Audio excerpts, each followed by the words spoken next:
नमस्कार साथियों, स्वागत है आपका चैनल पर। मैं हूं संजय नामदेव और आज हम कक्षा 9वीं गणित के जो विद्यार्थी हैं उनके लिए महत्वपूर्ण वस्तुनिष्ठ प्रश्नों से सही जोड़ी वाले प्रश्नों को लेकर के आए हैं। इस वाले भाग के पहले वाले भाग में हमने आपको रिक्त स्थान और सही विकल्प के प्रश्नों की चर्चा भी आपसे की है। यदि आपने उन्हें नहीं देखा है तो आप हमारे चैनल की प्लेलिस्ट पर जाकर के देख सकते हैं। साथ ही इस वीडियो की डिस्क्रिप्शन बॉक्स में भी आप जाकर के देख सकते हैं। और अगर यदि आप चैनल पर नए हैं, चैनल को सब्सक्राइब कीजिए, लाइक कीजिए, दोस्तों के साथ शेयर कीजिए। तो हम प्रारंभ करते हैं सही जोड़ी वाले प्रश्नों को। और सही जोड़ी का जो हमारा पहला प्रश्न है, इसमें आप देख पा रहे हैं सही जोड़ी खंड और खंड ब हमको यहाँ पे सामने दिखाई दे रहा है। तो एक्स निर्देशांक, ठीक है। तो एक्स निर्देशांक को हम क्या कहेंगे? तो एक्स निर्देशांक को हम कहेंगे भुज, क्योंकि ये हमारा क्या होता है भुज। इसका मतलब हुआ कि वाई निर्देशांक क्या हो जाएगा? वाई निर्देशांक बराबर जो हो जाएगा वो कोटि, इसको हम कोटि कहेंगे, मतलब वो भी हमको याद होना चाहिए। फिर रेखाएं प्रतिच्छेदी है, तो इसका तात्पर्य है कि वो अद्वितीय हल होता है। परस्पर रेखाएं अगर प्रतिच्छेदी है तो उसका मतलब होता है कि जो है अद्वितीय हल प्राप्त होगा। अगर समांतर चतुर्भुज का क्षेत्रफल, तो समांतर चतुर्भुज का जो क्षेत्रफल है वो आधार गुणित शीर्षलंब हो जाएगा। इसके बाद में घनाभ का आयतन, तो L गुणित बी गुणित एच, L फोर लंबाई, बी फोर चौड़ाई और एच फोर ऊंचाई, ये हमारा घनाभ का आयतन हो जाएगा। इसी प्रकार पांचवा है माध्य माध्यक बहुलक। तो माध्य माध्यक बहुलक जो है ये किसके से रिलेटेड संबंधित है? तो ये सांख्यिकी वाले जो चैप्टर होते हैं वहाँ पे इनको हम पढ़ते हैं, वहाँ पे इनका उपयोग हम करते हैं। असंभव घटना की प्रायिकता, तो असंभव घटना की जो प्रायिकता है उसका मान हो जाएगा शून्य, मतलब ऐसी ऐसी घटना जो संभव ही नहीं है। ठीक है, इस तरह से हमारी पहली सही जोड़ी पूर्ण होती है। आइए दूसरी सही जोड़ी की ओर चलते हैं। साथियों, हम यहाँ पर इस प्रकार की 5 सही जोड़ियों की चर्चा आपसे करेंगे, इसलिए वीडियो को अंत तक देखें। तो हमारी जो अगली सही जोड़ी वाला प्रश्न है, जिस जो आपके सामने दिखाई दे रहा है, अखंड और बखंड हमको यहाँ पे दिया गया है। निर्देशांक अक्ष, तो निर्देशांक अक्ष वाला जो पहला हमारा है वो हो जाएगा उसका उत्तर डी वाला, एक्स ओ एक्स डैश और वाई ओ वाई डैश। इसमें एक्स ओ एक्स डैश क्षैतिज अक्ष कहलाती है और वाई ओ वाई डैश जो है ये ऊर्ध्वाधर अक्ष कहलाती है। ठीक है, रेखाएं संपाती हैं, तो रेखाएं संपाती है इसका मतलब ये हुआ कि अंततः अनेक हल, मतलब उन रेखाओं के अंततः अनेक हल प्राप्त होते हैं। आयत का क्षेत्रफल, तो आयत का क्षेत्रफल हो जाएगा लंबाई गुणित चौड़ाई। घन का आयतन हो जाएगा भुजा की घात 3। इसी प्रकार आंकड़ों का औसत मान, तो जो आंकड़ों का औसत मान है इस तरह की बातें हम कहाँ करते हैं? माध्य में, मतलब माध्य का जो औसत मान ही माध्य हमारा होता है। एक पासे को फेंकने पर 5 आने की प्रायिकता, तो ये हो जाएगी 1/6। आइए इसको हम जरा हल करके भी देख लेते हैं।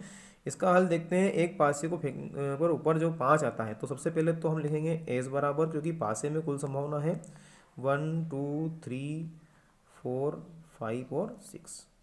तो यहाँ पे number of N S, S मतलब जो संभावनाओं की संख्या होगी वो 6 हो जाएगी। अब वो कह रहा है कि 5 आना चाहिए। मान लीजिए 5 आने की घटना हमारी ए है, तो ए की स्थिति है जब 5 आता है, तो यहाँ पे एन ए हमें मिलेगा एक स्थिति मतलब 1।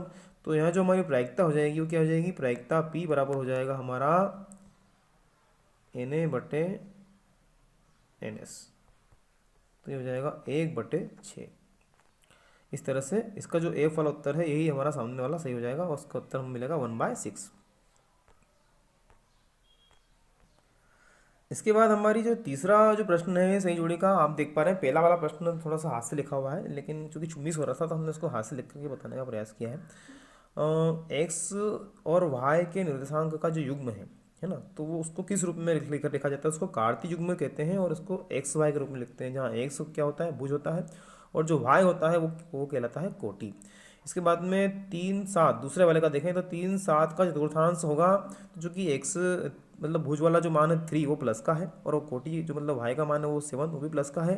तो इस प्रकार से हम देखते हैं कि 3 और 7 दोनों प्लस प्लस के हैं। तो चतुर्थांश जो हमारा ऐसा होता है कौन सा होता है? पहला वाला होता है, मतलब पहले चतुर्थांश में दोनों के मान धनात्मक होते हैं, इसलिए इसका उत्तर हो जाएगा डी वाला। दो सर्वांगसम आकृतियों के क्षेत्रफल, तो दो सर्वांगसम आकृतियों के जो क्षेत्रफल है इसका उत्तर हो जाएगा बी वाला, वो क्षेत्रफल आपस में बराबर होते हैं। फिर शंकु का आयतन, तो शंकु का आयतन का सूत्र है पहला वाला 1/3πr²h।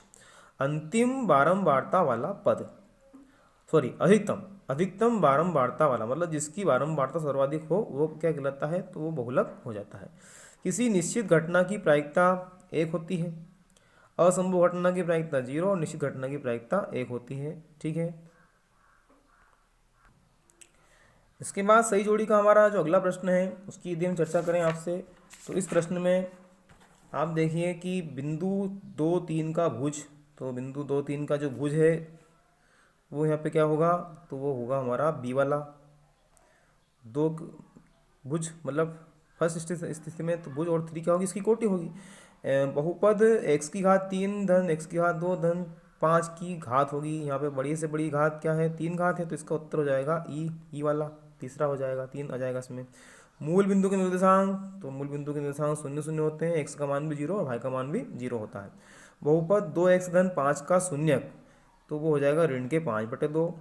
इसी प्रकार पांचवा है किसी सिक्के की फेंक पर चित्त आने की प्रायिकता, तो हो जाएगी 1/2।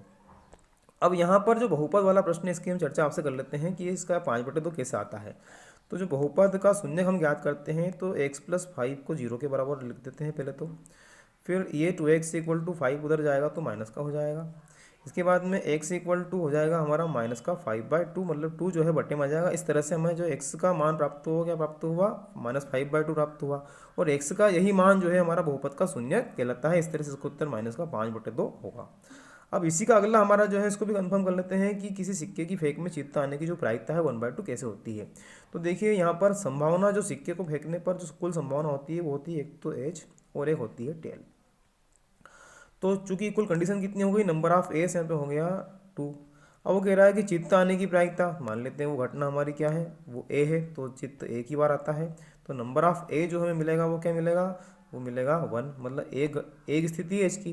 तो प्रायिकता जो है वो क्या हो जाएगी, हमारी प्रायिकता हो जाएगी 1/2, Na/NS कर देंगे तो 1/2 हो जाएगा। इस प्रकार से इसका उत्तर हमें 1/2 प्राप्त होता है।